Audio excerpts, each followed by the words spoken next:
साधु साधु साधु। नमो तस् भगवतो अरहतो सम्मा संबुद्दस्स। नमो तस् भगवतो अरहतो सम्मा संबुद्दस्स। नमो तस् भगवतो अरहतो सम्मा संबुद्दस्स। साधु साधु साधु। पूजनीय कल्याण मित्र गुरुमति जी को हमारा प्रणाम है। साधु साधु साधु। श्रद्धावान उपासक उपास्यागण, प्रातः की इस धर्म कक्षा में हम लोग अभ्यास कर रहे हैं संयुक्त निकाय का। संयुक्त निकाय की दूसरी पुस्तक है निदान संयुक्त निदान वर्ग। तो निदान वर्ग का निदान संयुक्त का हम लोग अभ्यास कर रहे हैं। इसमें हमने कल आरंभ किया था अविज्ञा पच्चय सूत्र। इस सूत्र में हमने आधा भाग कल को समाप्त किया। आज उसका आधा भाग हम लोग अभ्यास में लाएंगे। बिल्कुल सरल है, छोटा सा है, इसको सीखने की कोशिश करो। भगवान बुद्ध जी कहते हैं, अविज्ञायत्वेव भिक्खु अशेष विराग निरोधा यानि तानि विसुकायिकानि विसेवितानि विफंदितानि कानीचि कानीचि। भगवान कहते हैं, इस सूत्र में इस तरह से उपदेश आया था कि भगवान ने जब पतित समुत्पाद का संपूर्ण विस्तार किया, तब कोई भिक्षु कहने लगा कि भगवान ना, ये जो जाति है या फिर जरा मरण क्या है, और जरा मरण किसका होता है, जन्म क्या है और जरा मरण जन्म किसका होता है करके। तो इस तरह से भिन्नता दिखाते समय भगवान ने कहा था कि ये प्रश्न इस तरह से नहीं पूछा जाना चाहिए। यदि इस तरह से हम लोग पूछना शुरू करते हैं, इस तरह के इसमें पढ़े, तो हम इस दृष्टियों में घिर जाते हैं। कौन सी? कि शरीर दूसरा है, हम दूसरे हैं, यानी शरीर दूसरा है, जीवन जीव दूसरा है, या शरीर और जीवन जीव दोनों एक ही है। ऐसा भिन्न भिन्न दृष्टियों में पड़ जाते हैं। जब कोई दृष्टियों में पड़ जाता है तो धर्म का आचरण पूर्णतः नहीं कर सकता करके भगवान बुद्ध जी बताते हैं। तो फिर यह संस्कार तक आते हैं। वहां पर भगवान बुद्ध जी बताते हैं कि अविद्या का पूर्णतः विनाश होने पर क्या कहते हैं भगवान? अविद्यायत्वेव भी। तो भगवान बुद्ध जी कहते हैं, जिसका अविद्या जो है इसका संपूर्णता निरोध हो जाए, यानी वहां अविद्या खत्म हो जाए, तो उसके बाद ये जो भिन्न भिन्न तरह से विद्वानों द्वारा कही बात का उपहास करते हैं, या फिर ये जो चित्त का इस तरफ से इधर उधर भागना है, या जो जो दृष्टियां बनाते हैं कि अच्छा ये ऐसा है, ये दृष्टि बन गई, ये है ऐसा, ऐसी दृष्टि, इस तरह की दृष्टि बनाने का जो है कि अच्छा ये ऐसा होता है वैसा, यानी कानीची। कानीची कहते कैसे? कतमंग जरा मरणं, ये जरा मरण क्या है? कस्सच पनिदंग जरा मरणं, जरा मरण किसका होता है? इसी तरह से अन्यंग जरा मरणं, जरा मरण कुछ और है। अन्य सच पनिदंग जरा मरणं इति वा, जरा मरण किसी और का हो रहा है। तंग जीवं तंग शरीरं, जो जीव है वही शरीर है। इति वा, अन्यं जीवं अन्यं शरीरं इति वा, शरीर अन्य है, जीव अन्य है। इस तरह की जो भिन्न भिन्न दृष्टियां है, जो दूसरी दूसरी जो दृष्टियां है, सब्बानितानी पहिनानी, ये सारी की सारी प्रहीन हो जाती है। ये समझ में आया? ये जितनी दृष्टियां, ये सारी की सारी प्रहीन हो जाती है। भवंती उच्छिन्न मूलानी, जहां से उत्पन्न होने वाली वहां का संपूर्णतः मूल जो है, जड़ से ही उखाड़ दी जाती है।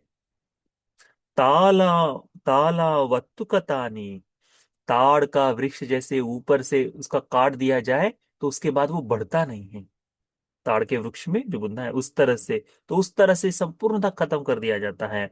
अनभावकतानी, अभी अभाव में आ जाती है, यानी उसके जीवन में रहती नहीं है। आयतानी अनुपाद धम्मानी, और पुनः उत्पन्न हो इसका कोई चांसेस भी नहीं, यानी संपूर्णतः उसके जीवन से बाहर आ जाती है। आप समझ रहे हैं? इसका मतलब है कि आज हम लोगों के बीच में, आपके जीवन में, मेरे जीवन में इन चीजों को लेकर संभ्रम हो सकता है। अभी जैसे हम लोग कई बार आत्मा के चिंतन में लग जाते हैं, है ना। नहीं, वो तो आत्मा की बात करते हैं तो हाँ कहीं ना कहीं तो होगा, इतनी पूरी सृष्टि उस तरह से बात कर रही है। या फिर अच्छा ये विज्ञान है तो विज्ञान जो है, साइंस जो बोल रहे हैं हम लोग, साइंस वाला साइंस जो है, वो वाला साइंस अभी तो इस तरह से प्रोग्रेस कर रहा है, तो हो सकता है कि आगे जरा मरण खत्म ही हो जाए करके, है ना। तो हमारी इमेजिनेशन बहुत दूर तक जा रही है ना। तो इससे हो सकता है कि सारा परिवर्तन, तो ये जो भिन्न भिन्न तरह से चित्त का उछलना है, भिन्न भिन्न तरह से मत मतांतर बनाना है, ये सारा का सारा एक इसमें खत्म हो जाता है। कब? जब अविद्या का विराग हो जाता है, निरोध हो जाता है। अविद्या जैसे ही खत्म हो जाती है, वैसे ही ये दृष्टियों का बंधन खत्म हो जाता है। जो भी दृष्टियां बनाई हैं, वो सारी दृष्टियां खत्म हो जाती है। दिट्ठि उपादान का है ना, वो उपादान ही खत्म हो जाता है। बड़ा भयानक होता है वो दिट्ठि का उपादान, बहुत भयानक होता है दिट्ठि उपादान। बांध कर चलता है बड़े लंबे समय तक। सारे उपादान हमको, काम उपादान हमको समझ में आ जाएगा कि अच्छा मुझ में राग की भावना जागी है। दिट्ठि उपादान कैसे समझेंगे? क्योंकि दृष्टि कहती है यही तो मोक्ष है, यही तो मोक्ष है। अनेकों बार अभी, जैसे अभी अनेकों बार देखा जाता है कि किसी को ध्यान साधना में अच्छी प्रोग्रेस प्राप्त हुई, तो तत्काल उसके मन में आ जाता है अरे मैंने तो प्राप्त कर लिया, मैं तो भी जीवन मुक्त हो गया हूं। इस तरह क्यों? क्योंकि वो दृष्टि से जुड़ा हुआ है, सरलता से नहीं होता। इसीलिए तो भगवान कहते हैं इस तरह की उसकी जो सारी अविद्या जैसे ही खत्म हो जाए, तो उसी के साथ साथ वो संपूर्णता खत्म हो जाता है। इसी प्रकार से भगवान भिन्न भिन्न तरह से पूरे पटिज समुत्पाद के बारे में बताते हैं। कहते हैं अविजातेव भिक्खु अशेष विराग निरोधा यानि तानि विसुकानि विसेवितानि विफंदितानि कानिचि कानिचि। अविद्या को खत्म करने के बाद यह जो भिन्न भिन्न तरह से हमारे जो मन बनता है, भागते रहता है, यहाँ से वहां कूदते रहता है, अलग अलग दृष्टियां बनाता है। जैसे जाति क्या है, जाति किसकी होती है, या फिर जाति अन्य है यानी जन्म अन्य है, और किसी अन्य का ही जन्म होता है। तंग जीवं तंग शरीरं, जीव अलग है, शरीर अलग है, ऐसी जो दृष्टि। या फिर जीव और शरीर दोनों एक ही है, ऐसी दृष्टि। ये सारी की सारी दृष्टियां अविद्या खत्म होते ही प्रहीन हो जाती है, पूर्ण संपूर्णतः जड़ से उखाड़ दी जाती है। यह ताड़ वृक्ष की तरह हो जाती है, जैसे ताड़ का ऊपर का बुंदा काट दिया जाए तो पुनः नहीं उग पाता, वैसे ही यह संपूर्णतः जीवन से खत्म हो जाती है और पुनः उत्पन्न न हो ऐसे धर्म को प्राप्त हो जाती है। इसी प्रकार से भगवान कहते हैं कतमो भवो कतमं उपादानं कतमा तन्ना कतमा वेदना कतमोपास कतमं सलायतनं कतमं नाम रूपं कतमं विज्ञानं।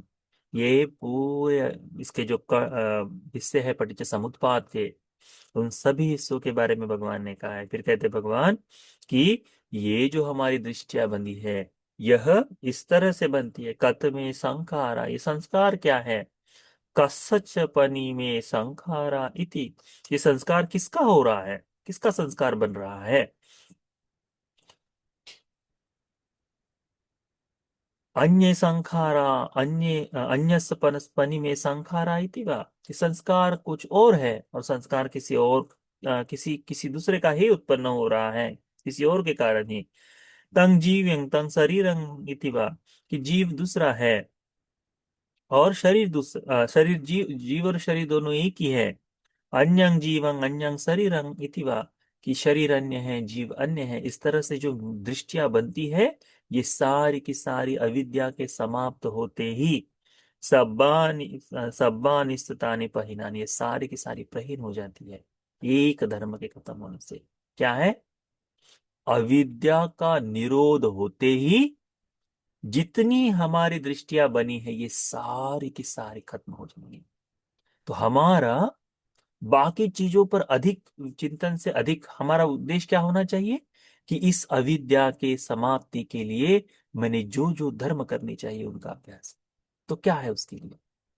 उसके लिए है सम्मा दिट्ठि सूत्र का अभ्यास। सम्मा दिट्ठि उत्पन्न होते ही क्या होता है? अविद्या नष्ट हो जाती है। यानी श्रोतापन्न व्यक्ति सम्यक दृष्टिवान होते ही अविद्या का प्रहीन होना शुरू।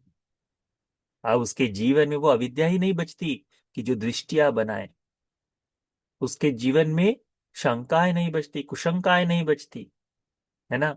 उसके जीवन में अपने ही बनाए सील के प्रति जो सीलबत परामास जो कहते हैं, वो भाव नहीं बचता।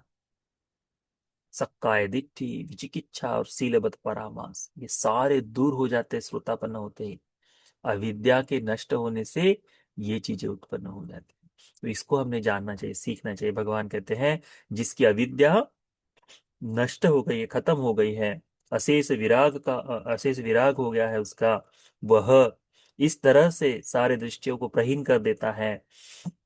उच्छिन्न मूलानी, जैसे जड़ से कुछ उखाड़ दिया जाए वैसे होता है। तालावत्तु कथानी, ताड़ के वृक्ष की जो वस्तु कथा है उस तरह से हो जाता है।